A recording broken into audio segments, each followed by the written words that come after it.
Hello and welcome to episode 82 of the Nerds at Large Gaming Podcast. I'm one of your hosts, Darby Hallman. I'm Jeff Mam. And I'm Jacob Hamill. And Jeff, 2 days. Yes. 2 days until Kingdom Hearts 3 is finally in your hands. Jeff, where's the hype level? Maximum. It could not get higher than this. Currently, I think at 89 on Metacritic for whatever that means. Something it's just like that. Mostly positive. People seem to like this game. They're doing weird things with the way they review copies, and we'll kind of get to that with one of the news stories. So. Yeah. But overall, it seems that fans of Kingdom Hearts are pleased. Yes. Even after the gigantic wait that has been, for this game. Seems like everyone's satisfied. I am so excited to see you come in here and just talk about how happy it makes you and how awesome it is. I'm really excited for that. And I can't remember, have you played like many of the other Kingdom Hearts games? Do you have any interest in Kingdom Hearts 3? I don't, but I do. I played 1 and 2 and then a good bit of Birth by Sleep. Okay.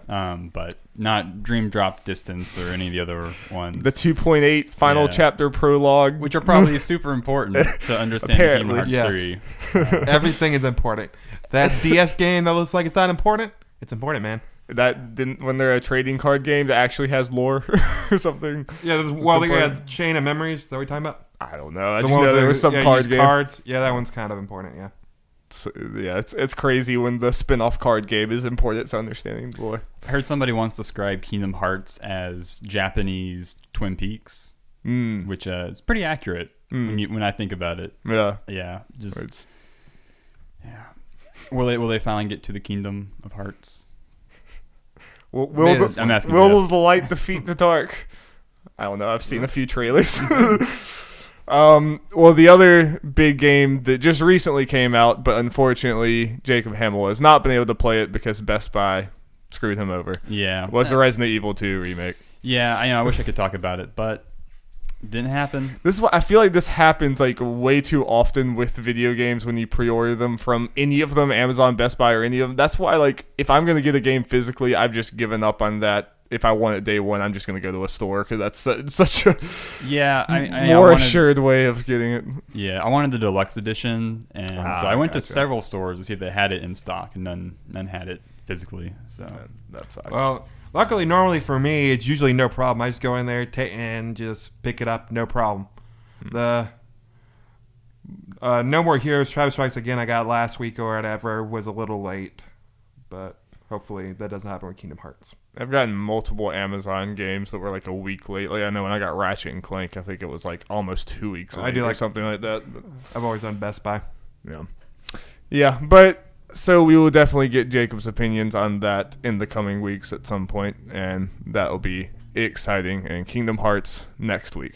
Yeah. The next episode, Jeff will probably have beaten Kingdom Hearts 3. Let's be honest. I mean, it sucks that it's on Super Bowl Sunday, but I'm kind of hoping if we could fit it on Sunday, then maybe I could actually get it done based on how long it is, apparently. I might be able to do it. Yeah. I mean, it comes out Tuesday, so you'll have multiple days, even if you can only play at night. That's a long time. So we'll see. All right, well, I don't think I've played so much more Persona 5. That game keeps getting better and better. I think the Palace I'm on is definitively my favorite one, and I have the main. It's a good one. I have the main theme stuck in my head. I've played it like on the car, and it's just like, God, what a game! What a game! All right. Yeah, I've just been playing more Dragon Quest, more Tetris Effect. I got my first Perfectress. Hey. Which is I think 18 lines cleared at once. God, it was hard. It's hard. That would never think. Yeah. That would never. No, yeah. I'm lucky to get like 3 at once. Because it's all about. I mean, you need to build it up like perfectly too, but then also having the right blocks in order to get that many lines cleared before it runs out. Yeah. And then I ran through Resident Evil 2, the original one, in anticipation for Friday, but you know what happened. We all know. Is Tetris Effect one of those things that you go through the main thing? Is there an end to that main run of Tetris, and then like when you go back to it, do you just start over from the beginning, or do you just do random? Like, is there a free play thing? Oh, okay. Yeah. So there's the journey mode, which is various stages, and sometimes they're in areas. So some areas are like 3 or 4 stages, some are 5, and then the final level is its own sort of area. And then once you beat it, you can go back to any one and try it again and try and get higher ranks. Okay. Well, Darby, apparently the story mode was so good, it was up for Easy Ally's best narrative. What? I mean, for an emotional narrative, yeah. The narrative is inside you. No, I don't think it made their final nominee list, but I think when they were doing like, oh, this is all our ones we're picking from, Tetris Effect on there, and then they were giving them like, wait, why is Tetris Effect on here? The narrative was in you all along, Jeffrey. The narrative was the friends we made along the way. Yeah, the biggest emotional moment of last year was when the Perfectress that you made. Hey man, I was really happy. I shouted, tears streaming down his face. Yeah, that's awesome. Well, any other games to talk about aside from me and Jacob will do an insanely late Persona 5 spoiler cast whenever I beat that. I just crossed. I'm at 113 hours in that game. I think I think some of that was leaving the game on for sure. It happened. It absolutely happened, but. I definitely played that a long time, and I went to, not to derail too far, but I, just for the hell of it, I looked at our compare trophies with you and Jeff, and I saw for you beating the different palaces, it was literally over a 4-day span. Yeah. How the hell did you do that? I was on break, so I had all the time in the world to just play it all day. I was looking he beat it looks like, if I'm counting right, it looks like he beat the whole game in 3 weeks or 2 weeks or something like that. It was yeah. And he at least got to the 5th palace, what took me so many hours in 3 days, and I just don't know how that's possible. Yeah, it was when I was studying abroad, so I had about a month of spring break. Okay. And I did travel some, time. But it was also Persona time. I understand. I am so addicted to this game. I play it every night. I've thought about texting y'all to see if you want to play Monster Hunter, but then I'm like, or I could just play. Just play Persona. Oh yeah, this should be a surprise. But this week, don't expect me to play Monster Hunter. I absolutely do not, Jeff. This is your time. This is your time. Yeah, I'm sure. Olivia might text Kingdom Hearts. No. Nope. Sorry. Not happening. Not happening. All right, Jeffrey. Well, let's get into that news. Give me a news jingle. Jingle, jingle, jangle. And we got a pretty big one right off the bat. We do. Okay. This comes from Adam Banghurst from IGN. Metroid Prime 4's development is restarting from the beginning with the help of Retro Studios, developers of the original Metroid Prime games. Announced by Nintendo, the decision was made because this fourth entry has not reached the standards we seek in a sequel to the Metroid Prime series. Due to this reason, Nintendo has decided to have producer Kensuke Tanabe work in trust and collaboration with the studio that developed the original Metroid Prime series, Retro Studios in the United States, and start development from the beginning. Tanabe was the Metroid Prime series producer, and the initial project was being overseen by him and a talented development team, which was not Retro Studios and had reportedly had been said to have been Bandai Namco. And also, this comes from Imran Khan from Game Informer from some tweets going into what he heard was what happened. Right. Hearing that the big problem with Metroid Prime 4's development was Nintendo's experimental ad hoc development process. It was being made in parts in different countries. Some studios were trucking along saying it was going smoothly while it was on fire elsewhere. Internal thinking was that it needs to be all under one roof to right the ship. Interestingly, Retro made the pitch for their involvement and put together a demo that Nintendo liked. Khan, in reference, and he said this in another tweet, in reference to the Prime Trilogy collection that has been rumored, it's been long done. Initial announcement was supposed to be last month. I actually missed that one. I saw the first tweet that he made. I missed that one. It was in reply to someone else because naturally people were like, so what about that Prime Trilogy thing? Yeah. Interesting. So that I feel like that's probably coming this year sometime soon, probably at this point. Yeah. But wow. There are like so many different angles to talk about with this. And I feel like we're gonna get to them all eventually. I don't even really know where to start. But I mean I think right off the bat I do think that if like presented with this situation and Nintendo's in right now, like not really thinking about like how they announce this or anything, if you're just at the situation where you are starting over with Metroid Prime, I think they handled it the right way. Like I think it's way better to come out and be upfront and say this is happening rather than just saying nothing. And then obviously this is going to be a long time. Obviously it's going to be a long time before we see anything or this game comes out. And had they just said nothing, then like every single direct E3, everything would have been, where is this game? What's going on? It was like that anyway. But then you add on a couple years without saying anything. It's like, oh god, what is going on? Yeah, and you then we would really potentially worried. assume what actually happened. But since they came out of front hand, the general reception I saw was like, oh, okay, stuff kind of happens. Thanks for saying Nintendo. Thanks for being so open about it. And I do feel like that's how you navigate that. This is how you navigate the very, it's very easy to get video game internet to be horrible monsters to you online and to react negatively to things.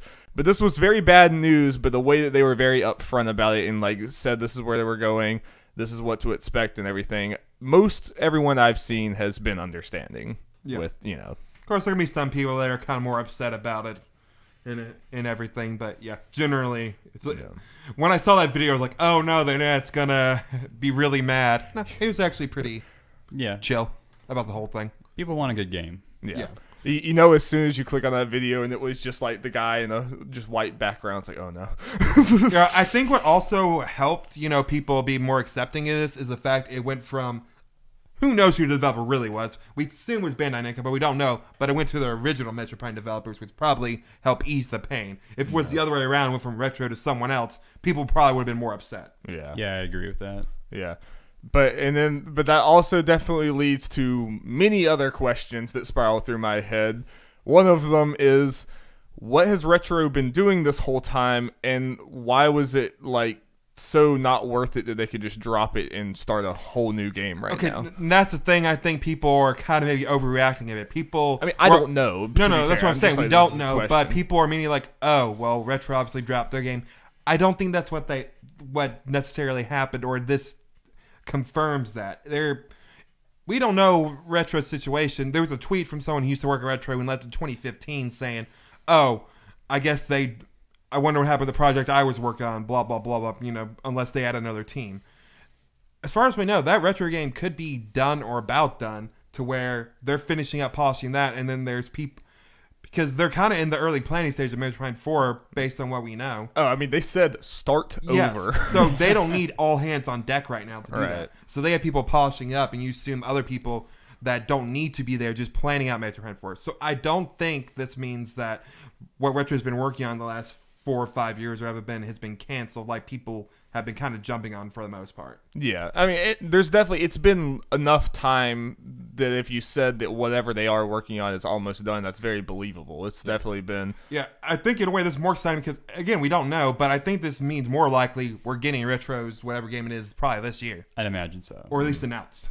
Yeah, whether it's Star Fox Racing or whatever else. Yeah. Because that would be really bad for Nintendo if, even if we don't really know, if we don't hear about anything from Retro this year, probably, whatever they had was canceled. But it'd be really bad internally if they had someone working Metroid Prime 4, scrap that, starting it all over, and then Retro, their game they've been working on for 4 or 5 years, scrapped. So that's basically 2 games scrapped. Obviously this one's going to end up still being made, but it's starting over. Yeah. it's like a whole new thing. So I don't think that's the case. And that'd be a bad thing for year 3 of the Switch. For not that, we're not that far into it. And that part of it does concern me, and this is the thing that Nintendo doesn't have this problem very often, because I think usually Nintendo has the approach of you don't know what they're working on until it's almost done, and then it's there, and boom. This is a very rare situation where I think it's pretty clear we heard when we saw Metroid Prime 4, it wasn't a game yet. It was a concept. It was. They pretty much said it was. And they said that straight. And I don't retroactively think that was a bad idea, because I do think at the time they had to announce what they were working on. Because they needed games to make people feel like, oh, after this year they had nothing at all, and also the fact they announced Samus Returns right after that direct. Yeah. So if they announced that without saying they're making Metroid Prime 4, people would have been pissed. Some people were pissed anyway, but everyone would have been more pissed. Yeah. It is wild though, and these things happen in game development, but it is crazy that was one of the big games we were thinking, to the point where just last month we were. It's still January. Last month, we were saying we thought for sure we were seeing that at Game Awards. I didn't. I knew something was up. You saw it coming, right? Yeah, I saw it coming. I mean, really, honestly, we didn't hear anything about this, and I was like, I feel like something was stalling with this game. Yeah, I mean, I thought that it could have just been, like I said, when we heard from that game, it was nothing. So I thought that it could have been realistic that it was just taking that much time to have something to show. But definitely in hindsight, it seems like, there was a lot of problems, obviously. And I mean, I think Nintendo has enough other things. I mean, y'all can, if you think otherwise, I think Nintendo has enough other things going on with Animal Crossing coming and Pokemon and Fire Emblem, Luigi's Mansion, and then especially if there is also a retro game this year on top of that with that too. I don't think that this is I don't think this is some giant thing that's gonna hurt Nintendo too terribly much to have this later on. Yeah, plus it wasn't even confirmed to be this year. It's not like it changes their release schedule as far as we know. Yeah. Plus, again, it's Nintendo. We haven't had a direct this year, so we're going to get more game announcements that are coming out this year. So as far as their 2019 schedule goes, as far as we know, it's probably fine. Yeah. They have, I can't remember the full list, but I saw something. They have at least 8 exclusives announced already for this year, I think. So.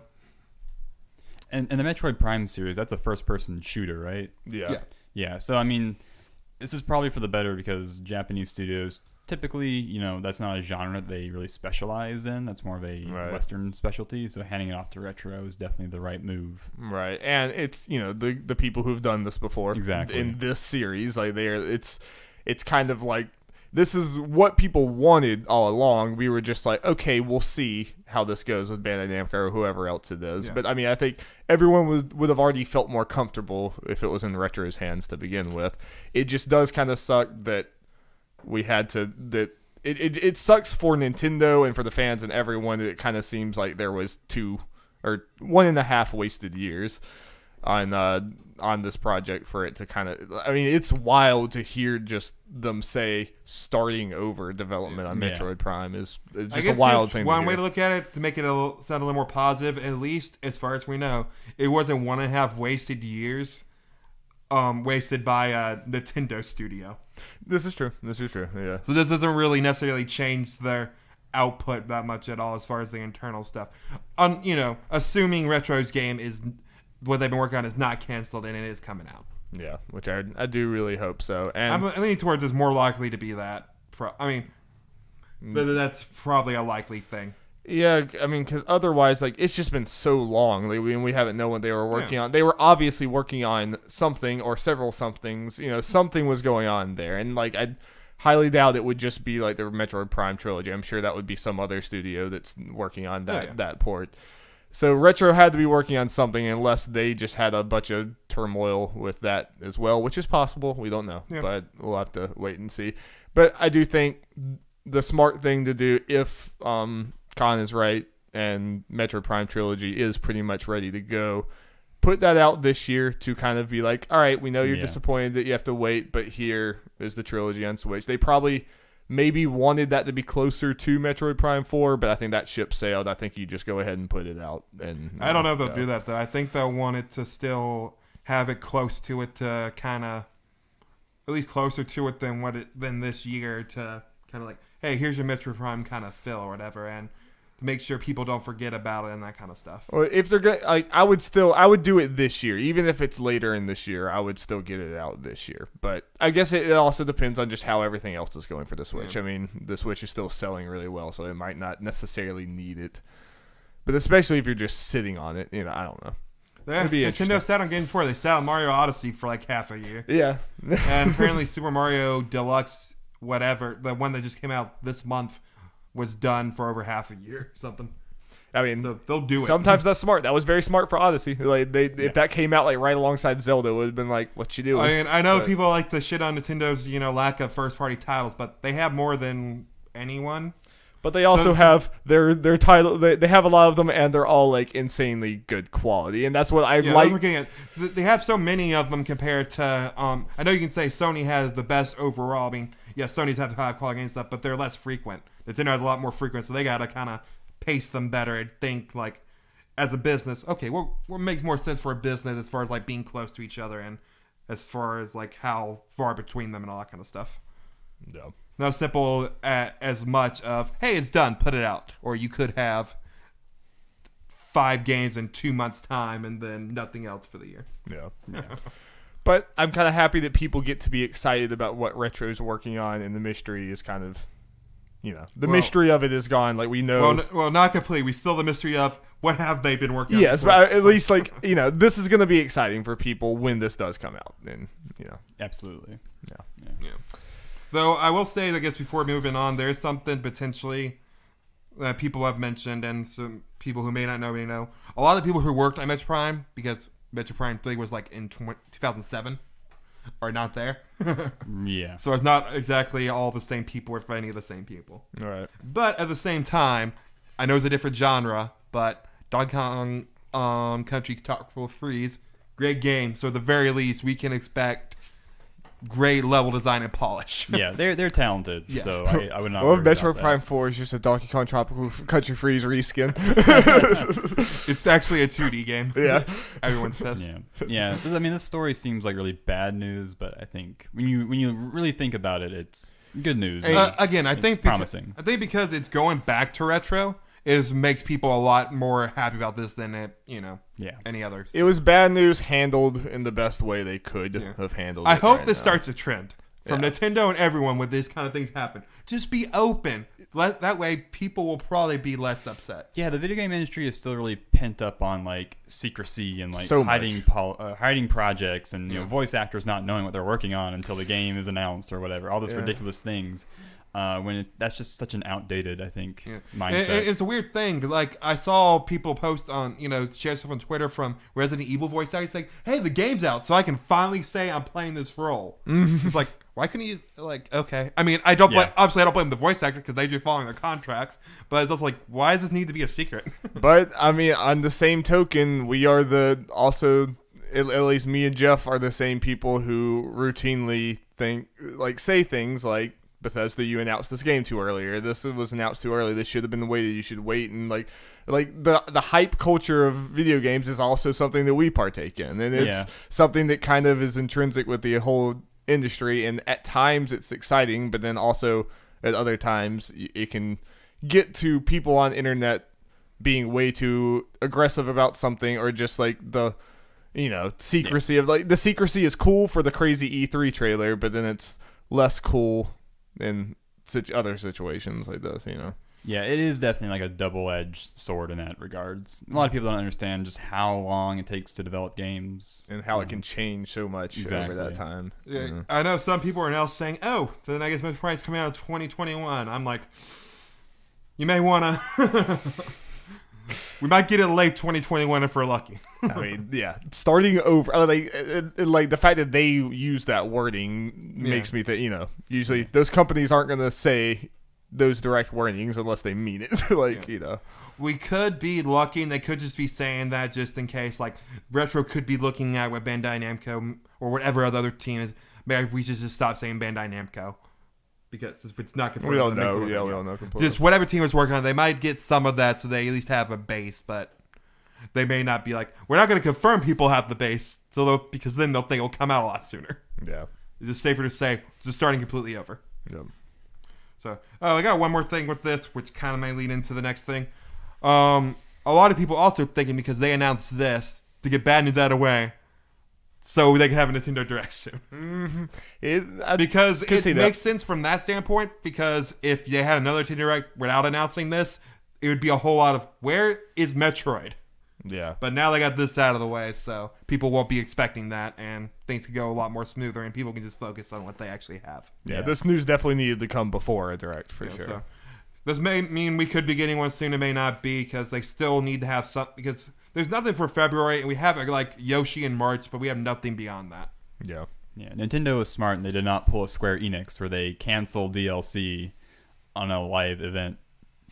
Yeah, to drum up hype to say, hey, we're canceling all this. It's that was such a weird way of doing it. Hi, welcome to the Nintendo Direct. Metroid Prime 4 is getting scrapped and completely reworked. Reggie's gonna snap a switch on live TV. And you see a computer screen, they're just dragging Metroid Prime folders into the garbage bin. That's basically what Square did. Yeah, it's weird. All right, more Nintendo news, Jeffrey. Yep, more Nintendo news. Let me get this. Oh no. Oh no, Jeffrey. Oh no. Okay, is your pin dying? There's another pin here if that one's dying. Yes. Okay, so what happened was this week, while we didn't get a Nintendo Direct, or even really an Indies Direct, we got a Nintendo Indie Showcase hosted by Nintendo of Europe, I think, UK, something. Yeah, they've done this in the past. Yeah, they've done this in the past, which, again, history shows that usually that happens, and then sometimes right after we get a Direct / a regular Nindies American Direct. Yeah. Normally, these Directs focus on European indie developers, which, cool. Yeah. So I'm just going to go through the 9 games that we're really focused on because they really only showed these off and then a little montage of all the best indie games that have come out. All the ones that you already know. Yeah, pretty much. Okay, so going on, all this write-up comes from Adam Bankhurst from IGN. Okay, first game, this is in order of the Direct necessarily. Wargroove, which was announced back in 2017, I think during the first Indies Direct, received a new cinematic trailer in the release date of February 1st, 2019. So this upcoming week. Wargroove is a turn-based tactics / strategy title that is inspired by such titles as Fire Emblem and Advance Wars, more so the latter. It includes over 50 hours of single-player content and allows players to create and share their own maps, campaigns, and story. And yeah, again, release date of February 1st, and it's coming to Nintendo Switch, Xbox One, PC on February 1st, with PS4 arriving shortly after. I think Wargroove's always looked pretty cool. Yeah, I feel like this is one we could potentially get in, especially once we hear. Yeah, especially with how big of Fire Emblem fans we are. This is multiplayer. Yeah, which it's cross-play. Cool. I like the art style of it. I like it looks pretty cool. Yep. So that's obviously one of the biggest games for this thing. Another one, SteamWorld Quest: Hands of Gilgamesh, is a role-playing card game that is the 5th SteamWorld title by Image and Forum Games. SteamWorld Quest allows you to lead a party of 3 into battle over 100 unique punch cards, including Kilovolt, Ice Shard, Dragon's War, Hot Iron, Burning Desire, and more. Releases in 2019, first on Nintendo Switch. So I'm ignorant, don't know things. I'm assuming this is part of the like SteamWorld Dig universe thing or whatever, but it's like a turn-based RPG thing Yep. with those. Yeah, I mean it looks cool. Everyone says the SteamWorld Dig games are good. I know this is nothing like that, but yeah. But same people. It looks very interesting. I like the art style a lot and that too. Indeed. But that was 3-1 people will probably be talking about when it happens. This next one I've heard a lot of people talk about. Mostly Jason Schreier. Yeah, but seems like my kind of game. Crosscode, the 2D action RPG that is already available on PC, is headed to Nintendo Switch in 2019 with exclusive content. In Crosscode, players assume the role of an avatar, Leia, as she logs into an MMORPG of the distant future, Crossworlds. Crossworlds actually takes place in the real world, with players controlling avatars like Leia to play, solving puzzles, explore the world, and experience Crosscode's story later this year. Yeah, releasing this year on Nintendo Switch. If you die in the game, you die in real life. Oh my god! And I've heard a lot of good things about this game. For Jason Schreier and other things, so this will be one definitely to look out for. Also, they did a little funny joke that in the trailer that not many people would get, but it was really cool. Because obviously with this is the kind of game where people harass the developers about a Switch port. Mm-hmm. People, you need to stop doing that. At least be more nice about it, yes. Aggressive about it. The developers like, we'll do a Switch version when the game version of Pigs Fly. Yeah. And in the trailer, they show those things of them flying, and they're like, oh, weird. The whatever are flying. I appreciate that, even if only a handful of people would get it. I got it just because, again, Jason Schreier's talked about this game like every week on Split Screen, and this was the first time I've actually seen the game, which I do think it looks really cool. I like the premise in general of it, and it's So this definitely seems like an indie game I'll pick up when it comes. Yep. Yeah, pretty much all these games in here, like even if they weren't necessarily for me, I thought they all looked pretty cool. They looked cool indie titles. Indeed. Double Kick Heroes, a metal rhythm shooter set in an apocalyptic world, allows players to lead a band through a wasteland on their Gundalak. Join Lincoln, Snake, Derek, Randy, and James through over 30 songs, including licensed tracks by such artists as Gojira. Releases summer 2019, first on Nintendo Switch. Sounds pretty metal. How about those names? I didn't know until I printed this thing and read that Gojira was on the soundtrack. This is. I feel like this lives and dies by how good that soundtrack is, Jeff, and I think you have to be the judge of that. I gotta get just judge the. Or soundtrack. Just look online to see what the soundtrack is. Okay, next one. When ski lifts go wrong is a construction and management simulator inspired by games such as Bridge constructor. Help skiers, bikers, snowboarders, and more travel safely through multiple levels, or just create scenarios that cause a ton of chaos and destruction. Available now on Nintendo Switch and PC. It's like one of the just dumb fun ones. Best name of the Direct. I agree. For sure. Yeah. Okay, next one. Originally made in 2 weeks for GMS2 Jam, Forager is, according to developer Hopfrog, The Legend of Zelda meets Stardew Valley in Terraria.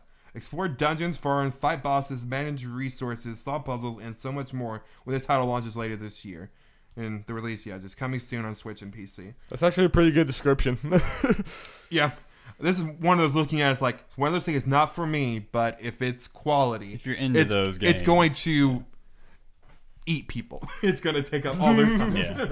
It seems like it takes a lot of swings of that axe to mine things. It just seemed like in the trailer, he just swung it like 6 times. I'm like, I don't know if I have time to swing my axe that many times. So I can't play the game. Exactly. Wow. Sounds like a you problem. I think it might be a me problem. Okay, take Goat Simulator on the Goat. That's what they have there. As the Nintendo Switch version includes all DLC, including Goat MMO Simulator, Goat Z, Goat Simulator Payday, and Goat Simulator Waste of Space. In our original review, blah, blah, blah, we said Goat Simulator is a clever piece of interactive satire powered by hilarious write-off and is embracing of bugs. Available right now. We need to do Let's Plays, not on the Switch, on the PC, on our laptops, or whatever, for Goat Simulator, because it's Goat Simulator. Yeah.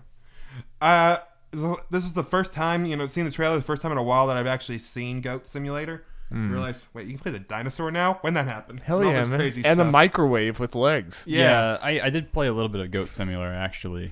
And there's some weird stuff Yeah. there. It's interesting. Yeah. Honestly, well, again, it's been a while. I know they released DLC, but Goat Simulator was the one thing. It's dumb fun, but it seems like it'd wear out its welcome pretty quickly. Yeah. All that DLC and all those added animals, like, okay, this could last longer. Yeah, I mean, the original game is just, it's fun for like 2 hours. Yeah. And you're kind of done with it, but... Yeah, it's not something you should be spending much money on, but... It's 70 hours in Goat Simulator. Yeah.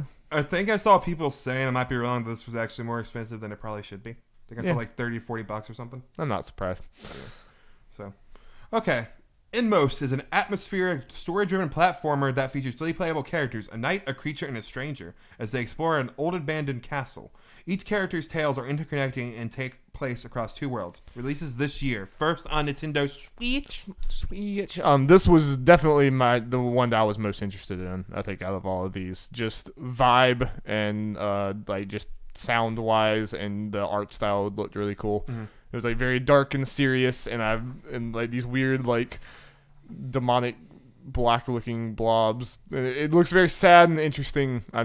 I don't know what's going on, but it caught my eye, and I was very interested in that. Yeah, it's one of those the keep out for. Probably just add it to our release list just so we can remember it. It's one of those that like we have to be on the lookout now, Jeff. After Celeste, we have to be the lookout for like these small little Nintendo indie things on YouTube for it to become one of our favorite games of all time, because this could happen. We need more sad games. Yeah. Video games are too happy, you know? Yeah. Oh yeah. I just really looking at this Wargroove. One of your captains is a dog. Okay, never mind. That's the best But game. it's not sad. That's not sad, Jeff. Does the dog die? It could. It should. It should. Probably does. Should. Or it can depend if you're good enough. It won't. So yeah. Final game. More dog deaths, basically. So, That's what we need in 2019. Yeah. Inspired by the 16th century Chinese novel Journey to the West, Unruly Heroes allows players to take control of Wukong the Monkey King, San Zhang the Sleepy Monk, King Hong the Greedy Pig, Sand Monk the Sensitive Root, as they search for the Sacred Squirrel. Unruly Heroes can be played solo or in local co-op. PvP mode can be played local or online. It will allow players to experience the Legend of the Monkey King. Released right now. Nintendo Switch, Xbox One, and PC, and it wasn't written in here, but these are former Rayman devs. And if you look at the art style and have that in mind, you're like, I see this. That does make 100%. sense. 100%. Yeah. So it's probably a good game. It looked cool. Yeah. So honestly, looking at this list, I can definitely see myself getting a couple of these games. Yeah, I was pleasantly surprised by like pretty much all these games. I thought looked interesting. Yeah. I mean, kind of like you said at the beginning, Darby. Not even if some of these games may not be our thing, none of these look bad. All these look like they could, if they live up to how they looked or should be high quality titles. Sorry, it's me looking at this. Wargroove and Crosscode are the maybe Inmost are the ones I'm most looking at as far as me potentially getting. Yeah, I would agree with that. That's all it is. Inmost is definitely the one I'm just most interested in from a first glance, but yeah. We'll have to I got some other stuff right now, so I'll wait on Wargroove, and at least then I can hear impressions, which I'm sure I will, because people have been talking about this game for a while. A long time, yeah. So yeah. You can feel that Fire Emblem itch. All right, cool. So that was...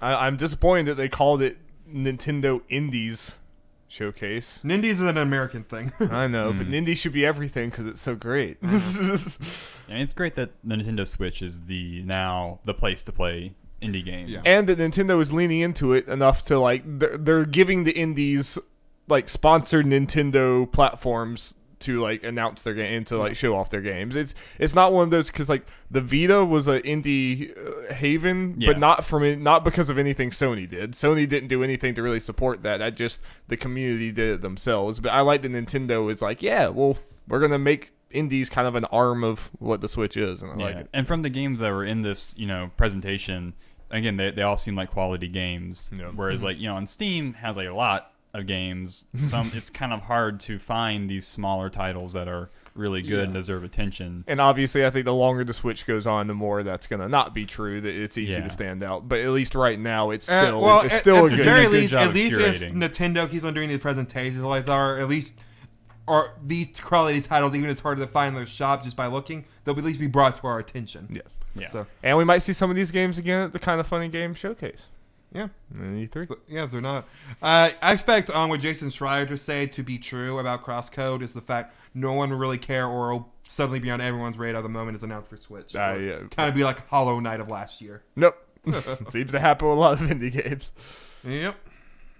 Alrighty. Indies. You guys ready for a controversial topic? Let's go for a controversial topic. Okay, this article comes from... More sad news. Darby Haleman? Haleman? Yeah. Why is that man in the hall? Yeah. Get out of that hall, Darby. Yeah. From Infinite. Okay, Ubisoft has recently come under fire for their Shadow Heritage DLC and Assassin's Creed Odyssey, in which players were seemingly forced into a heterosexual relationship, regardless of their choices. Ubisoft has now announced that they will be tweaking a cutscene to address the issue. The announcement came from Assassin's Creed Odyssey's public forum, where a community manager addressed the player feedback and announced that a change will be arriving in an upcoming patch. Here's the quote.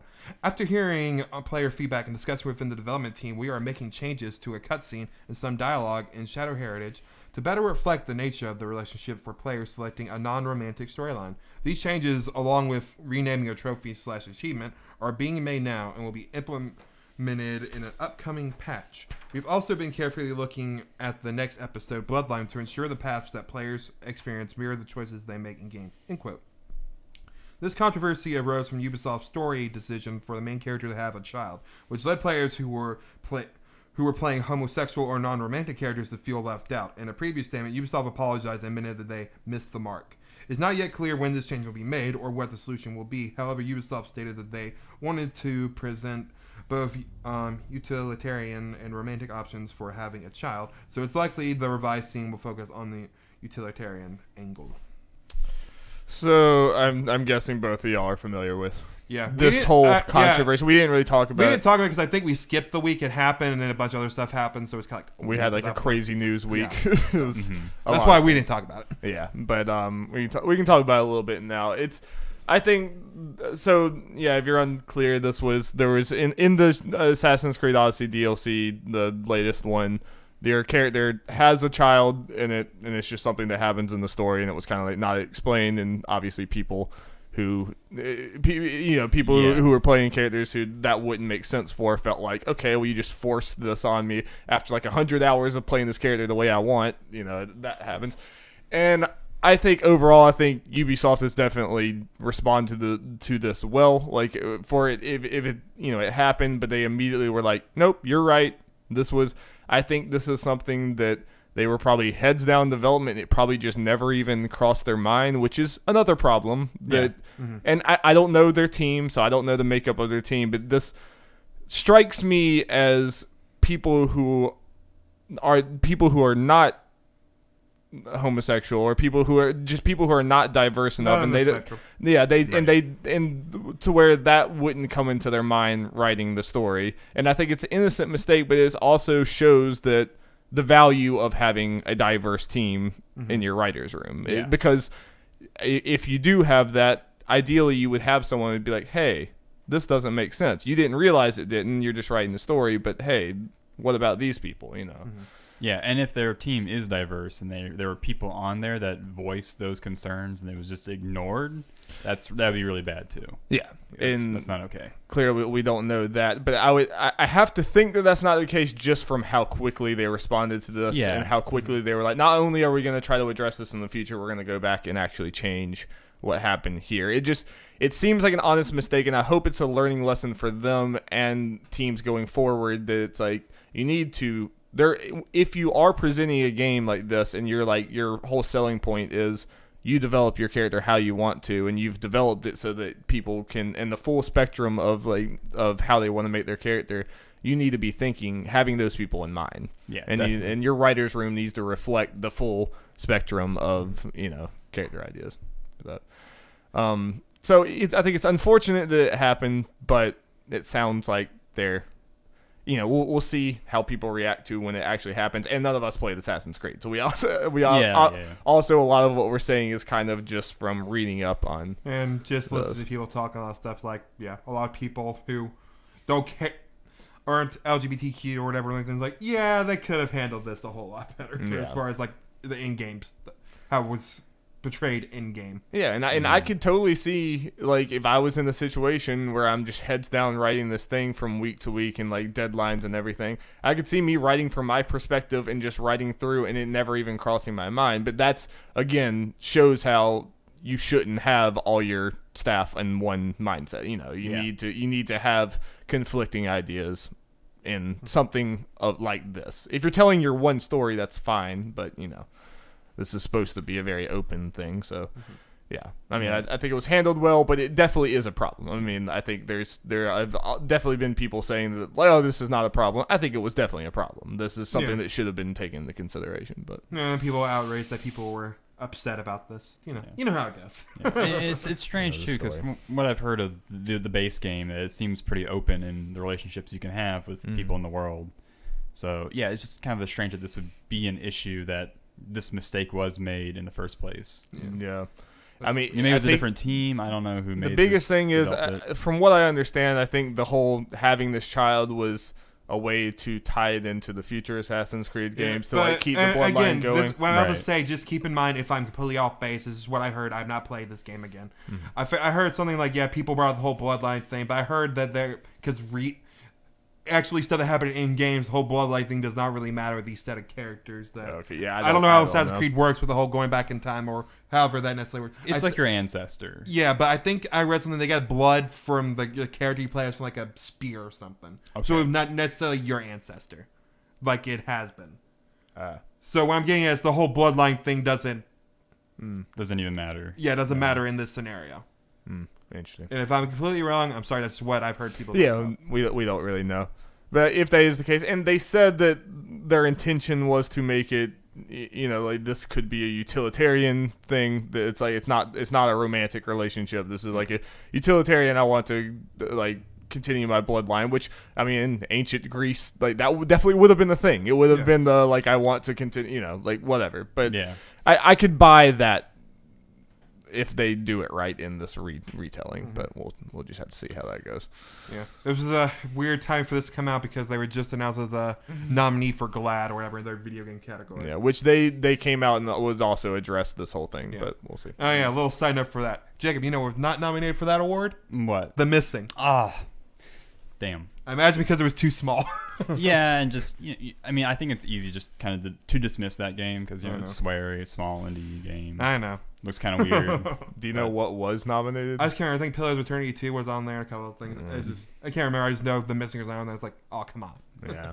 I will say, though, in ancient Greece, it was really common for at least for men to have homosexual relationships with younger men, but also be married and have children. Yeah. So that's, granted, this is a video game. And I know Assassin's Creed is not exactly historically accurate, but and especially in this one, kind of took a departure from this was a lot more of like you make your character however you want. But as far as that stuff, I've been reading some stuff. I didn't know if Assassin's Creed's always been this way, but apparently your character has a bunch of magic powers. Like, this always been a thing? No. Yeah. yeah. At least not to this extent. Yeah, I've read stuff about magic powers recently. I'm like, wait, that's a thing? Okay. There's a reason why there are people who don't like Odyssey because they feel like it's not a true Assassin's Creed game, which is fine to me. It's what makes me even a little interested in this game because I don't like Assassin's Creed. But then you hear it's like 80 hours long, and you're like, you know how much Persona I have to play. And I'm not making an excuse for this controversy because again, they should be they should keep in mind players who were in non-heterosexual relationships. Mm-hmm. But we also have to keep in mind that ancient cultures, their sexual practices are not the same as our contemporary ones. Like Absolutely. Their perception of gender and sexuality was not the same. Absolutely. Yeah. Well, but again, it's a video game, so it is a video game. Yeah. Okay, so you guys ready to move on? yes. Okay, let's go. This comes from Shabana Iri from IGN. Kingdom Hearts series director Tetsuya Nomura says that he is reconsidering simultaneous worldwide releases for his games. Last month, 4 copies of Kingdom Hearts 3 were sold ahead of the game's release. And despite the damage control and efforts from the community to shut down any leaks before they became widespread, the experience has given Tetsuya Nomura second thoughts about how to handle the launch of his games going forward. Quote from him. Because of what happened, the risks for a simultaneous worldwide release are high for any game that I worked on. Henceforth, currently I cannot help but reconsider a simultaneous worldwide release for at least the very least the retail package version. So do we know what exactly he means by this? I did not read like the full thing. Okay, so based on this, it sounds like he's considering worldwide release. So it's gonna be like the old days where Japan. This is pretty much him just thinking about Japan for the most part. Yeah. But it'd be, if, let's say this happens, that means for physical copies of the game, we'd be getting them later. At the very least. Than Japan. And potentially digital copies. Okay, so he's just worried about North America leaking to Japan. Pretty much. Because it's obvious he doesn't care that much as far as us getting leaked because Japan always gets stuff early. Kingdom Hearts already out in Japan. Yeah. So that's someone's getting leaked. It's just yeah. So this is like one of those old man Japanese things where I'm like, this is dumb. It is, and it is. It's like, yeah. I mean, you're punishing a whole hemisphere. A whole hemisphere just because 1 or 2 people got a game early and put some stuff on the internet. That's kind of. And I'll never really understand this argument because, like, as soon as the game comes out, the day the game comes out, you have to avoid spoilers, and like you're not gonna do anything to stop that. Maybe like you stopped it for like a week or 2 ahead of time, but there are people that are gonna have to worry about spoilers. Period. I mean, this game's been out. I have not been spoiled on anything that I didn't want to. The only thing I wanted to be spoiled on was how long it was. Jeff, that's all I saw. I legitimately this morning tried to look up spoilers and couldn't find very many things. And more people actually got legit copies now. It's because to people who haven't played this series, it's incomprehensible. Oh, I actually did end up seeing like I saw some like scene that was at the end of the game. I just wanted to see if I could understand anything if I saw spoilers, and I watched it. I was like, I don't know anything that's going on. Who are these people? So I've seen the end of Kingdom Hearts 3. I don't know what any of it means, but and this just I hate that like routinely this type of stuff comes from Japanese companies that are like so much more concerned with their games getting out than it's just me as an American, I guess, think they should be. And we come to like Persona 5 too, when it's just all the streaming regulations on that. It's like, I don't know. It's a bummer. And like, I'm honestly, it kind of surprises me that Square or any Japanese company would be okay with you like, we're gonna hold back the release for this entire hemisphere where most of our sales come from for a lot of these games just because of leaks and everything. And obviously their fear of the leaking stuff goes more than potentially doing this, because as we kind of were talking about at the beginning of the podcast, we're mentioning Kingdom Hearts, as far as reviews go, there were only like 14 reviews like when it immediately came out. Like, after an hour of the embargo ending when they're like 60 for Resident Evil. Yeah. That's because very few outlets actually got the game early. A lot of them, I think, got them on Friday. Yeah. After the embargo and after it's already out in Japan. Even which did not make people happy. Even relatively big people. I mean, it was like the major sites got them, but then like Kind of Funny didn't get it. EC Allies didn't get it. Yeah. A lot of people, I think, Giant Bombers. There was a bunch of other people that like normally get stuff that didn't. Odds are, if your primary big thing is YouTube, you probably did not get it. Yeah. As far like when IGN and them got it. Very outdated. Yeah, it's kind of really dumb, and I'm gonna hate it if, like, for Final Fantasy VII Remake, this happens, and we get the game like a month or two later just because of this thing. We could get them the same day, or we could just get them a month or two later so things won't get spoiled or something. That sucks. This could not be a big of a deal if what he's talking about, but this is just so dumb. Yeah, I mean, this just continues the question of like, what is Square doing? Like, the upper management, it seems, at Square just is. Especially the Japanese side of Square. I guess to be fair, there's only one guy talking. He may not even have control over this. I mean, but Nomura's been there for a long time. He has considerable sway, I think, in the company. Yeah. Absolutely.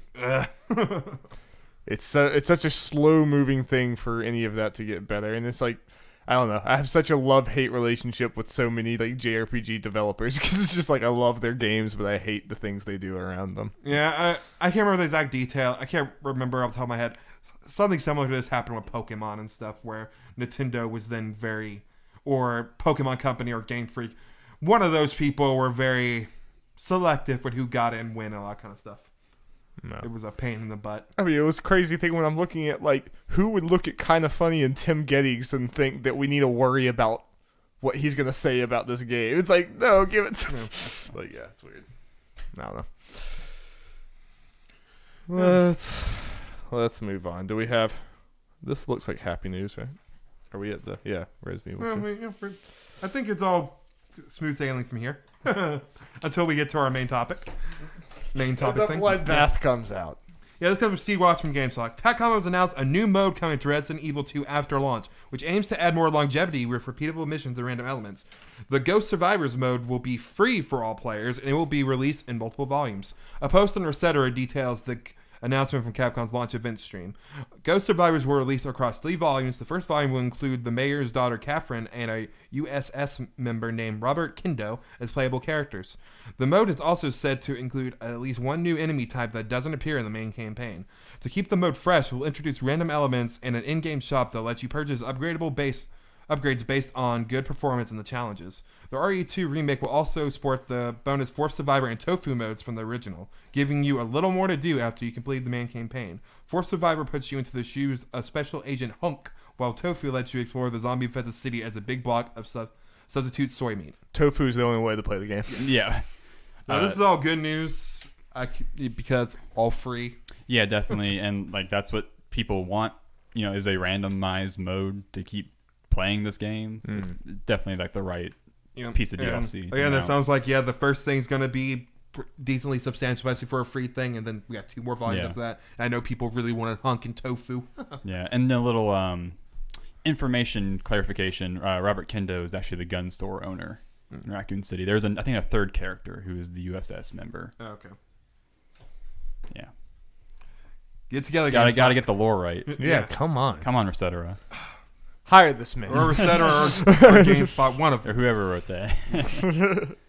Whoever it is, hire Jacob as your Resident Evil lore guy. Don't do that. There are plenty more qualified people, I'd say. Resident Evil lore has been like mistranslated for years and is inconsistent. Yeah, so like as someone from the outside who like really doesn't know anything he's talking about, for anything really, but in Resident Evil 2, like when you do the second playthrough, you're running through like a lot of the same events, right? Like, I mean, like how does that work continuity wise? Because aren't you doing? I think there is no canon. There's 2 different canons basically. There's 2. All right, so for a long time, it was considered that Claire A, Leon B was the canon kind of run. Yeah. There are differences. Different characters will show up in different. Ada only shows up in Leon's campaign. Sherry only shows up in Claire's story, regardless of like what order you play them in. Okay. Yeah, there is a bit of like, how did so and so get there in the time period? Yeah, it's kind of don't think about it too hard. Yeah, you just It's play the game and have fun. Yeah, I get it. But there are some interesting interactions, like in the RPD station. For your first playthrough, you have an option of taking extra space or like a different weapon, and then if you take one, then on your next playthrough, that one will be gone. For example.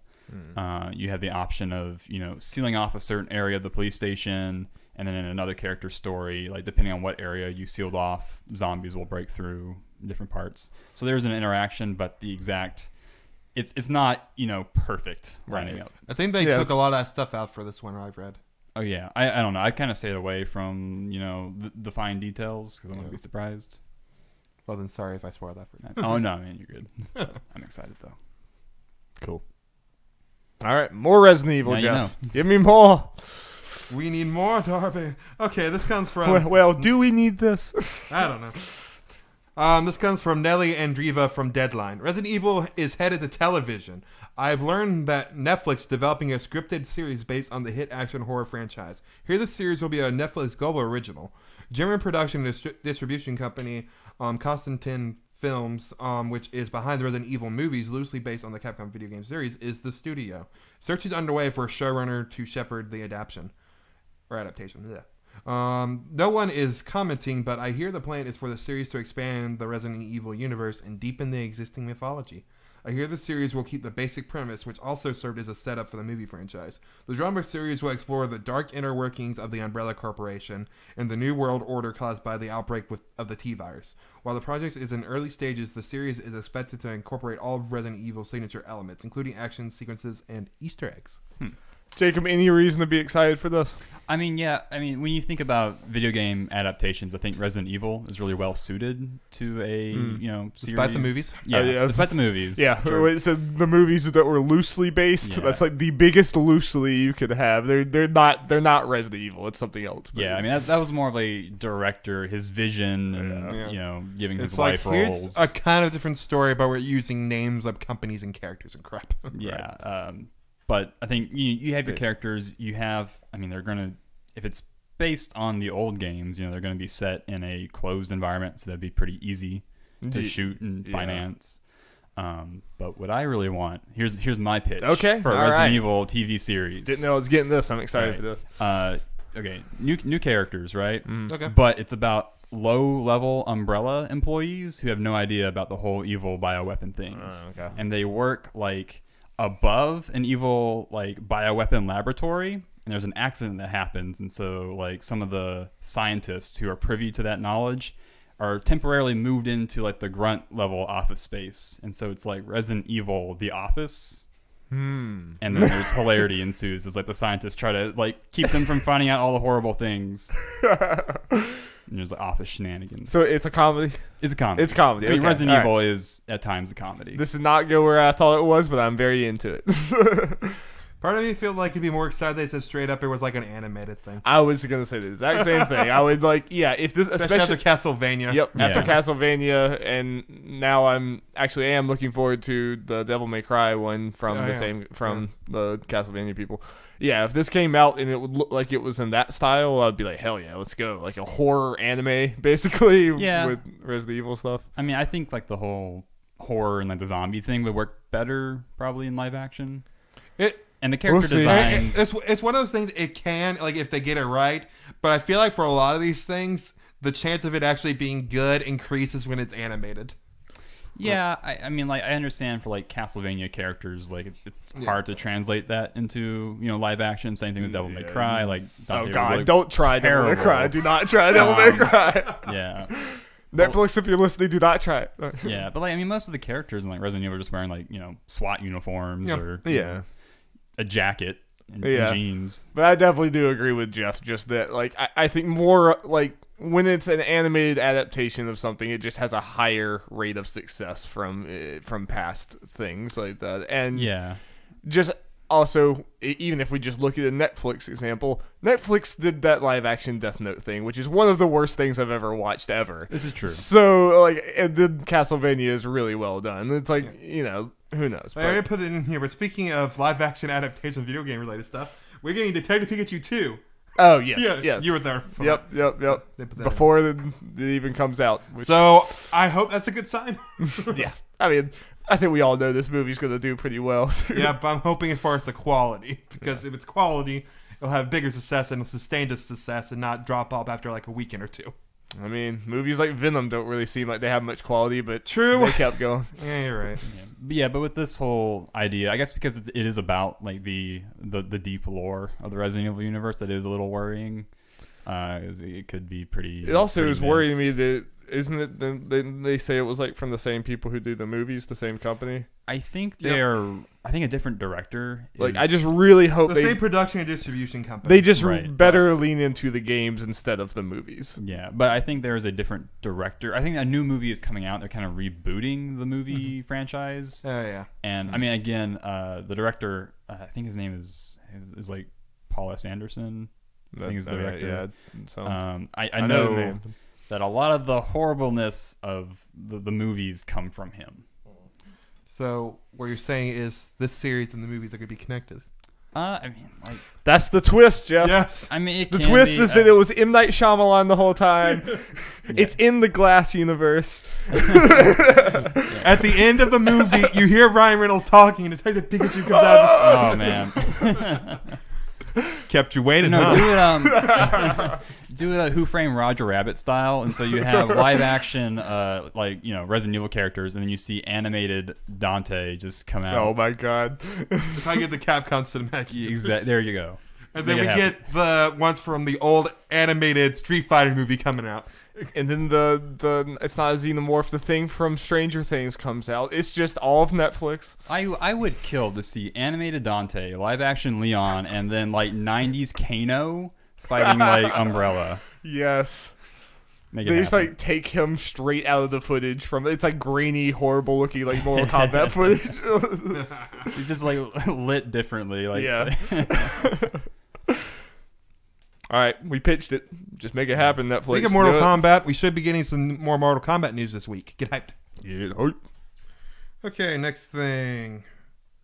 Some quick Jump Force updates because, Jump Force update. Yeah. Die from Dragon Quest has been announced for the game officially. For people who are wondering, like, Dragon Quest, yeah, there was a very popular Dragon Quest manga that's really only in Japan, so, put that in there. And then there was an ad that was kind of leaked or whatever. I don't know if leaked the right word last weekend, right after we shot the podcast for the game. Dai was shown before he was officially announced on that ad. Also on that ad was Jotaro Kujo from JoJo's Bizarre Adventure. He was on that ad, but has not been officially announced yet, so he will be coming soon. We're finally getting the JoJo, so you can also probably expect Dio. JoJo's happening. Yep, and we also got a new story trailer for the game, which looked pretty cool. How do you overall feel about having a Dragon Quest person taking up one of the spots that could be from something else? Or are you fine with it? I'm fine with it. I mean, it's not like they took the video game character, which I find weird. It's actually there was actually a pretty long running manga. Like this is a manga only character. Oh, okay. That's like I'm learning some more about the rights for the manga. It is completely owned by Shueisha or whatever for the Shonen Jump people. Like I don't think if my understanding is correct, they don't even need Square Enix to use this character. Okay. So that kind of is like, okay, that's fine. I mean, it's their character, and they're apparently planned for J-Stars. I didn't know it was manga only. Yep, it's manga only. I think it's kind of basically loose on Dragon Quest III, but yeah, this is a manga only character, so that's fine. Story trailer looked kind of cool. I mean, nothing crazy, but it just shows some interaction with the characters. Like, kind of going like, hey, this seems like it'll just be a fun time. He's a spiky hair man. Yep. Okay, Darby, let's get to our final news thing, which is big. NPD. And yeah, all this information will come from Matt Piscatella from the NPD group from his Twitter. Go follow it. Go follow him. Give that man a follow. Yeah. It's a fun account to follow because he puts out some bonkers news. Okay, yeah. So since this was for December, we also got all the year-end stuff. All right. So I'm not going to worry about the whole what ranked in December. Because Smash was number one. That was kind of the biggest thing. Spoilers. For December. But what I'm going to do is go through, and the later we go, the quicker we'll go through it. The top 20 selling games of the year in North America. And then some other, of course, new factoids. We'll go through all that. Let's get ready. Okay, everyone. The number one selling game in North America was Red Dead Redemption 2. We did it, Jeff. Woo! Down with Call of Duty. Everyone hates it. It's new era.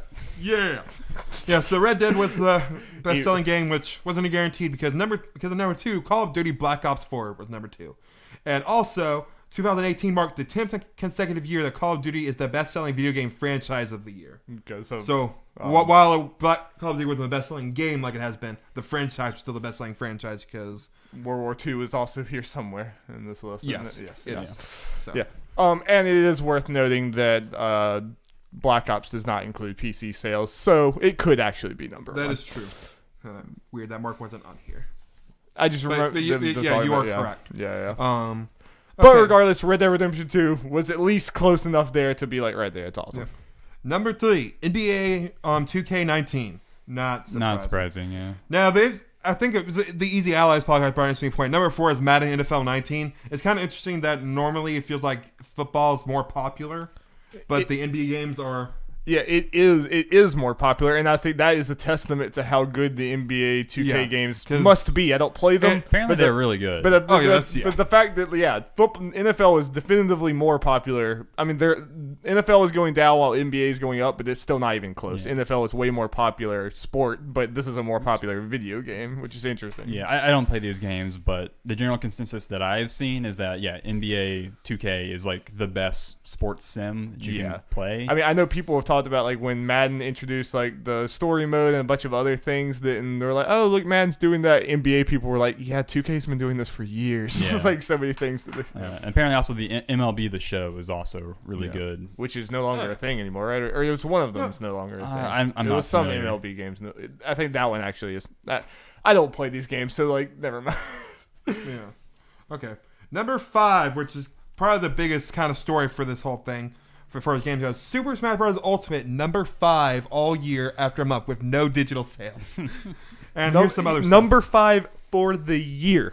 After a month, no digital sales. Which is what Darby and I got it for.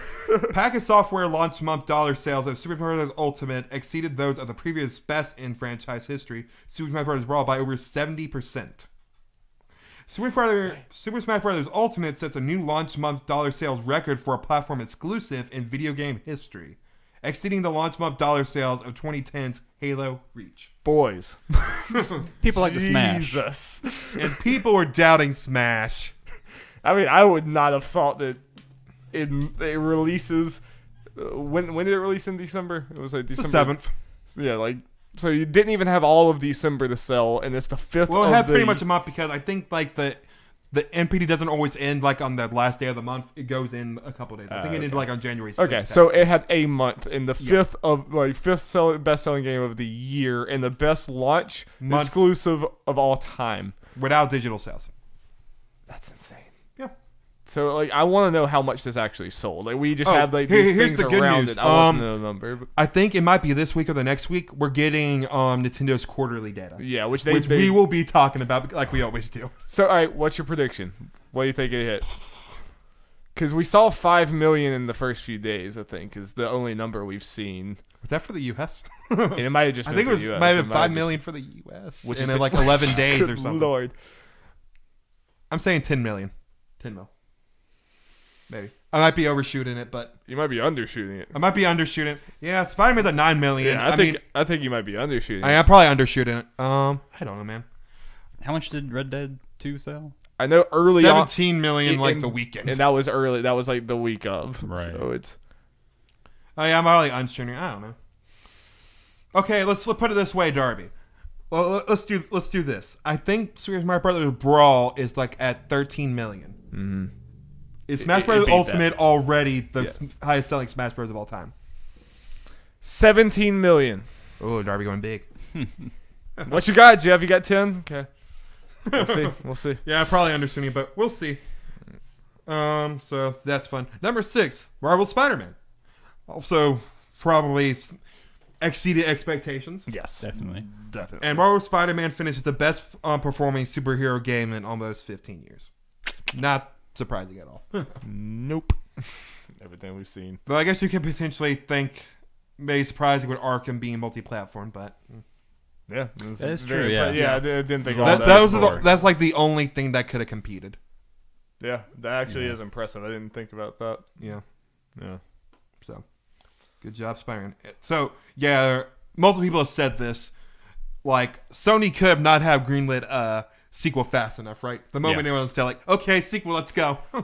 They probably internally greenlit that before it even came out. But if they didn't, then I saw something from one of the, I think it was Greg Miller from Kind of Funny, like, shared that's liked or something. It was like a writer from Insomniac Games saying, just turn in the first draft. Didn't say necessarily this. He was saying you're turning in a first draft or something. So of a poem that he wrote. So obviously, I gotta assume they're working on Spider-Man 2 now. Okay, number 7, Far Cry 5. Not too surprising considering it was number 1 for so long. Ubisoft has so many series that just quietly sell an insane amount, whether it's this or Ghost Recon or whatever. Number 8, God of War 2018. Not surprising. Damn right. Number 9, Monster Hunter World. Yeah, talk about overperform, even though they halfway through this year said it was underperforming because Capcom's weird. But the fact that Monster Hunter blew up that much in the West. I think we probably kind of agree. Probably the most surprising as far as how well a game sold this year. I mean, it's the best-selling Capcom game of all time. Yeah. Like, wow. And the fact that Monster Hunter was just definitively a Japan and pretty much Japan-only series for so long. Just a niche thing here now. Primarily. Yeah. Now it will forever, at least for the foreseeable future, be a big deal whenever. Well, now like I was playing something on my PlayStation at my sister's house, and my brother-in-law was like, "Oh, you're playing Monster Hunter?" And I'm like, the fact that you even know what Monster Hunter is kind of crazy. And he's like, and he had been thinking about playing it or something. And it's like, yeah, that's weird. I would not have guessed that we lived in a world where that was something happening. Crazy. Number 10, Assassin's Creed Odyssey. You could potentially argue underperformed. Yeah, but just look at these other games. Yeah. Number 11, Grand Theft Auto 5. Number 12, Mario Kart 8, which is kind of surprising. Just thinking about it, it's not that surprising if you've been following it for the year. But the fact, the fact that this is a port that's been out for almost 2 years, but it's had so much it's legs. It's like a game that for most people, when they get a Switch, one of the first games they get. I also want to know how much that I'll be interested to look at when Nintendo releases that to see how much that sold total now. It's definitely surpassed Odyssey at this point. I assume. Mario Kart 8 finishes 2018 as the second best selling racing game of all time, trailing only Mario Kart Wii in lifetime dollar sales. Though I don't. It just said Mario Kart 8, so they might be counting the Wii U and Switch version. But the Switch version alone is crazy. It's like over 12 million, I think, just for the Switch version. So, like, Mario Kart 8 in general is over 20 million. Wow. Yeah. I'm going to make the executive decision to just make Kill Your Babies its own video. So, take your time with this NPDs, Jeff. Just relax. Take it. Yeah, we're gonna sit here for 5 minutes and just have deep breathing. Yeah. Oh yeah. Didn't mention this. It's the same thing for Nintendo games. Mario Kart 8, no digital sales. Still 12 after all that. Yeah, I mean Mario Kart. It's one of those Nintendo essentials. Even people who aren't really into games pick up Mario Kart. Yeah. And it's it must just be the thing that whenever you pick up a Switch for your kid or something, you're getting Mario Kart with it, and like. That's Smash why it just keeps going. Yeah. And that's Smash Switch will be one of those things, and Mario / Zelda. Yeah, it's a good investment for parents because that's just hours of fun that the kid can play. Yeah. With people. No, it's an essential. If you're getting a Switch, it's like, that's part of the rotation. Yep. I'm interested to see, once we're at the end of the Switch life cycle, what are the final sales number for Mario Kart 8 Deluxe and Smash Ultimate? Really interesting. It seems like it's crazy for Smash after a month. Do you think those will be the top 2 of the Switch all time? When all is said and done, I can't. I'm trying. Or do you I'm not doubting that. I'm just trying to think if anything even has a chance. I suppose Odyssey, but no, not overall. Odyssey is one of those things that will start. I mean, it'll stop. It's gonna. It's probably already losing momentum a lot. Yeah. So I imagine.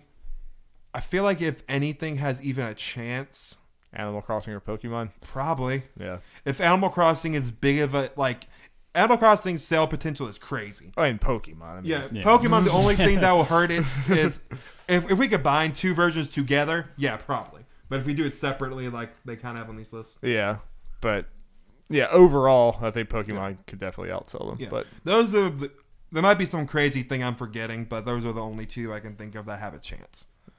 Okay, so yeah, we got that FIFA 2019.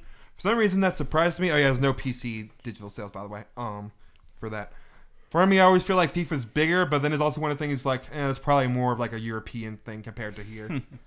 FIFA. Yeah, but I still feel like it was usually it's pretty popular. A lot higher. I mean, I feel like it's usually a lot higher of these end of year lists. I don't know if that's just the whole industry, like everyone is selling way more than they usually do, or if it's actually FIFA's dropping. Like I don't know which one is true.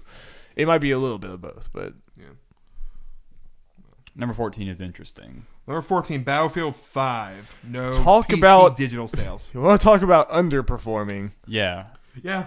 I mean, it still made a boatload of money, but like when you compare number 2, which was Call of Duty, and then the Battlefield. Well, and 14. Even like other Battlefield games, Battlefield should be in the top 5 up here, or at least just somewhere in this top like area of there. Like I have heard no one talk about Battlefield 5. I mean, we live in a world where a Monster Hunter game beat a Battlefield game in sales in America. Yeah, that's in an American only list. Yeah, that's absolutely again, wild. but no PC digital sales, which probably was a decent chunk of it. Yeah, but I mean, I think it's undeniable that Battlefield, like EA, can't be happy. No, with how Battlefield 5 went, and like it just seemed like from the get go, just things was wrong with this game. Not necessarily that the game itself was wrong, but it was just the messaging with it coming with the World War II thing, like right after Call of Duty's, and just even Black Ops, even in those early days when it was bad news, like when they announced that there was be no single player campaign, and they were doing this battle royale thing, but it was very vague. Like back when that was announced, that was a negative news story. That was definitely oh god, like they're not gonna have this, like this game's falling, because they said that like the single player game didn't come together, so we did this instead. Now it's a huge success, and we know that it worked out. But back then it wasn't. But even back then, the negative press about Call of Duty was outweighing Battlefield 5 hype. It just never got to where it was. Like even Battlefield 1, I remember people really stoked for that game. Yeah. It just never happened this year. Yeah, and Battlefield underperforming, and then you go back to Battlefront 2, that whole fiasco makes you really wonder what is EA's next step to take this franchise. And then the recent close. I mean, the Visceral games closed, and then what the game ended up becoming now got also closed. It's just EA hasn't had a win in a while. Yeah. I'm interested to see how Anthem does. So much is riding on Anthem. I kind of hate it for BioWare because like I feel like BioWare's future is on the line, and just EA in general is on the line. There's a lot riding on that game. What kind of also just kind of sucks for Anthem is the beta thing that's been going on the last couple of days. Apparently has been not great. Like hasn't been running well and all kind of stuff. Which it's a beta, that's one of those things. It's whatever. But everyone's looking for Anthem to stumble. Like they're watching and waiting. Yeah, and I think again, it's just me reading like Reconsiders and stuff. There are some people that are saying like there was a thread like after the beta, are you going to be buying Anthem? There were a whole lot of no's, partly because of performance, partly because they just didn't like the game. But that, of course, the whole game's going to happen. And it's one of these things like if I'm at EA, I'm not like super stoked about the game that me and everyone else feels like my company's reputation and everything right now is riding on is a games of service game that is like these games are almost never great at the launch. It's always like they have to develop into their flow. They have to like, see what players want, see how the game's going, and then develop content as it goes, like you see with Destiny and even Monster Hunter to a point has just like developed as it's gone along. Anthem, no matter what Anthem is, it's going to be, the perception of it is going to be exaggerated at launch. Certainly, yeah. And like it's going to be a game, like I could see it launching and people are like, oh, it's content light, it's whatever, and that just gets like blown to crazy directions before Anthem even has a chance to recover from it. And I just hate that this game is the one that it's like all their eggs are in this basket, not because they wanted it to, but just because everything else is like collapsing around EA. Yeah, and with Battlefield as a series, there's not really an easy solution for EA to take. I mean, you can chase after, the Battle Royale, you can chase after Call of Duty, but for one, like, I don't think there's really the market share for that many Battle Royale games. Right. And then you're also going to be behind Call of Duty because there's going to be issues and, kind of refinement that needs to happen. He had on bare bones, probably in the beginning. And Blackout's already way ahead of you by a year. So. And they already had to, this is kind of case in point. I know Battlefield 5 was having a Battle Royale too. That was the big thing, is that Call of Duty and they were having a Battle Royale. And it got delayed. I have no clue if it ever even came out. And that's kind of part of the problem, is I never hear anything about it. I know that it got pushed back, and then just us talking about Battlefield 5 right now is probably the first time I've thought about that game in months. Yeah, and supposedly, I've seen some people, kind of, I guess, people in the industry talk about it, and apparently it is a good game, but just... I'm sure it is. It just flopped. And, EA is kind of needs to find, its footing in, I guess, like the first-person shooter Battle Royale market. I mean, even if you go back further, Titanfall 2 was apparently a good game that completely flopped. Like, EA's had a lot of these. Yeah. They have, like, the sports games and stuff that do well, but I struggle to think of their last, like, big hit. Battlefield 1 was a big hit. That was years ago. It's rough. Yeah. You guys know what they need to do? Unravel Battle Royale. Did you hear about that, JoJo Bizarre Adventures Battle Royale? Yes. Oh my God! Really? It apparently looks terrible. Most of these are. I think the idea of taking it's an arcade game. I think. Yeah, well, like the idea of having a stand Battle Royale. Yeah, that's really cool. You have all these characters. Apparently, Jetta is broken. Yeah, I mean, it seems like the stands are just like when you get up close, and then you just have guns the rest of the time. Where it's yeah. But again, Battle Royale is the most popular game mode right now, and you have Fortnite and you have Blackout, and PUBG's kind of fallen by the wayside, and I think there's only really room for two. And I think part of the problem is when you get to a company like EA that has to deal with investors so much, they're all about growth and like progressing up in their company, and games like those Battle Royale things and games as service, they're very high risk but high reward. Like if you hit with those, you get Fortnite and Blackout and stuff, and it's just a prince money with that type of game. But a lot of them come out and completely die because the market is saturated, and the people who do play those games almost play those games exclusively. We even look at our friends who pretty much only play Overwatch. I mean, it's like a lot of these games, they're designed to be the thing you play.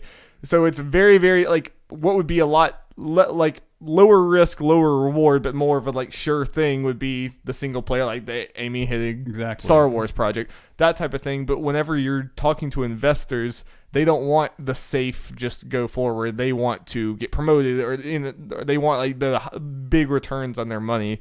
And that's when you get to the point with a bunch of canceled projects, a Battlefield 5 game that doesn't go well, and then just everything's riding on Anthem. It's just an unhealthy way to have your business going. Yeah.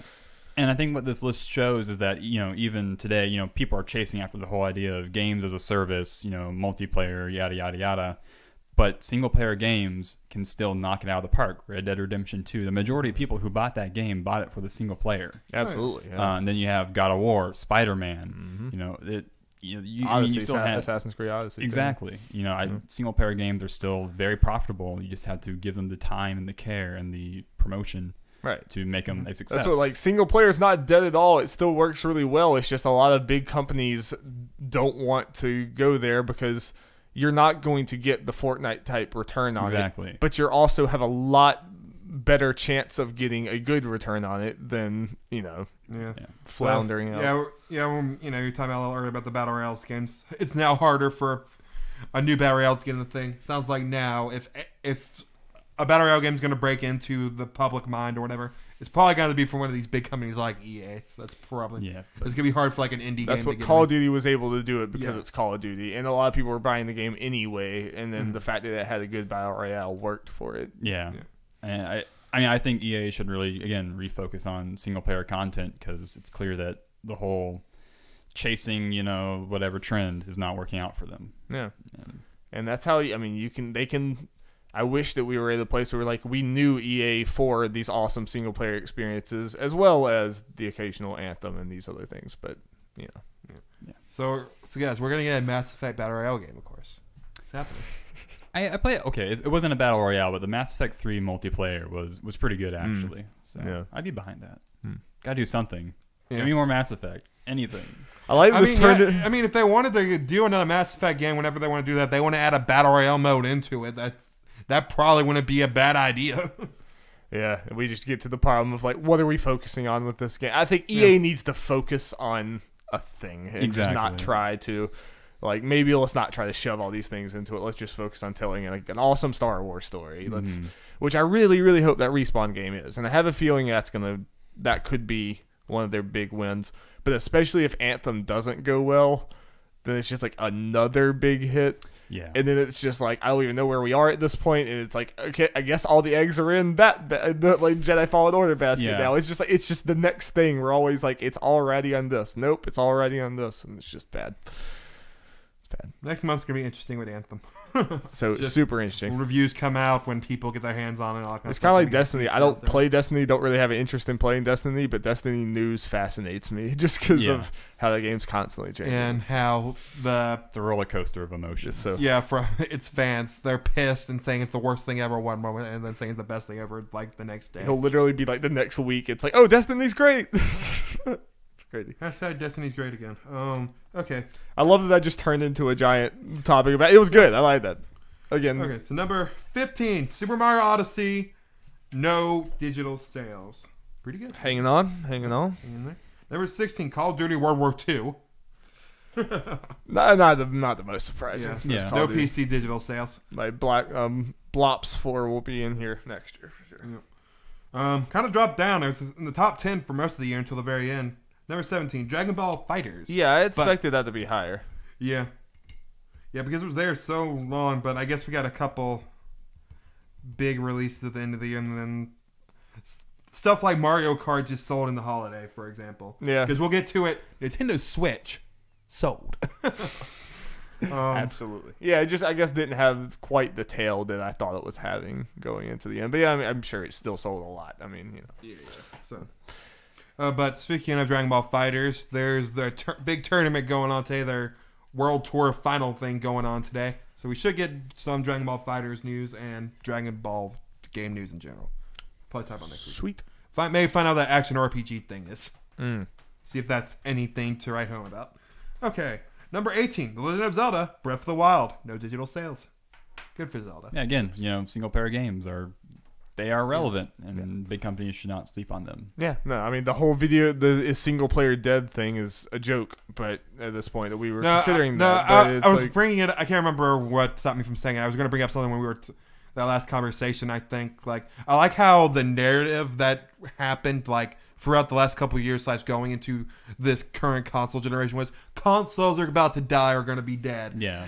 Single player games are dead, and all the sales data and everything just shows. Yeah, or RPGs in general are dead. But like Red Dead Redemption 2 is like the most complicated, pretty much RPG that there is. I mean, playing Red Dead Redemption, it is legitimately kind of like crazy that we live in a world where that's the highest selling game of last year. It is not like a very beginner friendly game. You know, it's not. It does not seem like we're marketing to the highest group of people game. Yeah, like they could, if they wanted it to be that, they could have done a lot else. So it's kind of surprising that it's weird. Yeah. I like it, but it's weird that Red Dead is the highest selling game. Number 19, a game that I think has surpassed expectations probably, Super Mario Party, no digital sales. Nope. I mean, it sold over 1 million very shortly after launch, so I have to imagine it's continued to sell. And it just goes with Mario Kart and Smash Bros, just obviously to a less extent. It's going to be the game that so many people buy with their Switches. Yep. Get a multiplayer thing. And the number 20, Pokemon, Let's Go Pikachu. Is that validating to you, Jeff? Yeah, I'm gonna say, yeah. Is that a disappointing thing for Nintendo / them? That I know it's separated in two, but one of the Pokemon games below Mario Party, surprisingly, and you're Super Mario Odyssey and Zelda. Yeah, it is. Like, I definitely do think that game probably did underperform. I'm interested to get those numbers, but we may not because they may not be in the top 10 selling Switch games. Oh, they only have the top 10? I think they only really do the top 10. They might since they're brand new, but yeah. like, I think this is an example is the Xenoblade Chronicles 2. We may not get an update on those numbers, for example, because there's like at the bottom of the top 10. Okay. And obviously, at least Smash and probably Super Mario Party are bumping that off. So, and some final thing for software. For the first time since 2009, Nintendo is the highest software revenue generating publisher of the year. And I think there was more stuff like software is sold better year over year and stuff like that. So, just a good year all around. Big year for Nintendo. And it didn't even have to release mini games. Yep. Now let's get to that hardware. And I swear, I'm not because of my Nintendo bias is what I'm reading. It's just those with the biggest news from hardware. Nintendo fanboy over here. Yep. Nintendo generated the highest December month hardware dollar sales for a single platform since Nintendo Wii in December 2009, and achieved the biggest December unit sales for a single platform since December 2010. Nintendo Switch ends 2018 as the year's best-selling hardware platform in both units and dollars. Annual unit and dollar sales of Nintendo Switch are the highest annual total for any hardware platforms since the PlayStation 4 in 2015. Console hardware units and dollar sales reached their highest annual total since 2009. So, yeah. Again, like you said, console's dying. It's like no, it's no bigger than it ever has been. And this is I think more of an unofficial thing. I can't remember. But we'll find out I guess in a week. Hopefully if I'm remembering right. But some people are talking about, the Forza Nintendo making their $20 million for the fiscal year, which ends in March. Going, I think there was someone that said, I don't think it was Matt Piscatella, it might have been like Benji from Twitter or whatever, who's a big salesperson, saying like Nintendo might sold $10 million in this quarter. So it's looking like if they don't make it, they're going to be very close. Yeah, they're going to be close. Yeah, it's like definitely not nearly as far off as some people. And I was skeptical too. I mean, that's a lot of consoles to sell in a year. But it's wild. It's wild to think that the Switch is where it is now because it was just such a question mark leading into it. Yeah, like you go back, to when people were speculating about the NX, and you were like, oh, I don't know if Nintendo is going to be able to pull it off, and well, you can go back to the first episode of this podcast, and we're like, yeah, the Switch just came out, we really like it, but man, I don't know how it's going to do. It's hard to tell. But then right after that, we get thinking, breaking and opening records. Oh, yeah, and I put it in here. When comparing the 22 months or whatever this thing's been out, if you compare it to the Xbox One and PlayStation 4 side by side, it sold like, I don't know, it's like 30% more than the PS4 and even higher for the Xbox One or something like that. Nice. So in the same amount of time, it sold more than both those consoles. It's crazy. And Nintendo, again, does a great job at having its own identity that sets it apart from the other consoles. And for the first time in so long, they have Mortal Kombat's coming to Switch, and like Bethesda games, Skyrim's on Switch. They're getting some of that. Like obviously not to the extent that the others will, and I think that's going to become even more exaggerated when the PS5 and the next Xbox come out. It's going to become even more of a thing that's like, okay, well these games can't come to Switch, but they're carving out a space for themselves very well, and it's a space that can't be ignored at this point because of how many are out there in the world. Yep. And that's why I think you're going to see more Ubisoft making like their Mario plus Rabbids, but they're going to make other things. There's going to be big companies that carve out a studio for you're going to make Switch games because financially makes sense. What I kind of want from Ubisoft, if well, I guess depending on what Retro's doing or not, is the rumors are true or not. With the whole focus on this. Have maybe the Starling team have a Mega Star Fox game. Yeah, because it didn't light the sales and reviews and stuff on fire, but I feel like if they can dedicate it, forgive out the Toys of Life thing from the beginning and focus on a Star Fox game, that could be cool. That could be very cool. Yeah, I'd definitely be down for that. Final thing from all this, Matt Piscatella also added this because he had a whole bunch of tweets. But really, the real story of 2018 is Fortnite.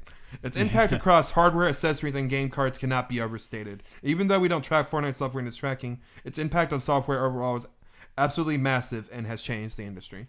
So yeah, he was talking, this is just kind of a short version. He kind of went on to saying, Fortnite sold consoles alone and all that kind of stuff, and headphones was a big thing it sold, and controllers and all that stuff, which isn't surprising, but we have someone who's seen the data that can back it up. Yeah, they can see there was a legitimate noticeable change because of this game.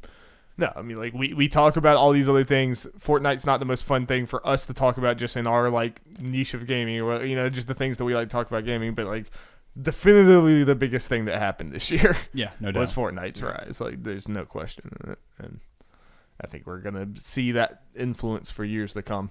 The fact that it hasn't even really started dipping yet, it's like I feel like they're still riding that wave. They're still at the peak of... Still talking about it. More and more people are talking about it. My little cousin at every family gathering I go to is still wearing the same Fortnite jacket and new Fortnite hats and is doing Fortnite dances at all seconds of the day. Yeah, you have people suing them over like dances. So like that's when you know you made it. Exactly. People want a little bit of that money. Yeah. Because other games have used those dances, but they're suing Fortnite because it's the big thing. Yeah.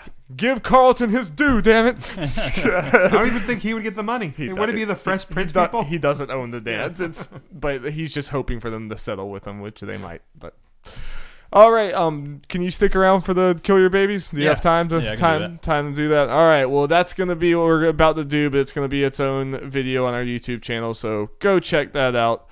Thank you guys so much, and have a good goodbye. one. Kingdom Hearts. Go play Kingdom Hearts. You deserve it. All right, bye.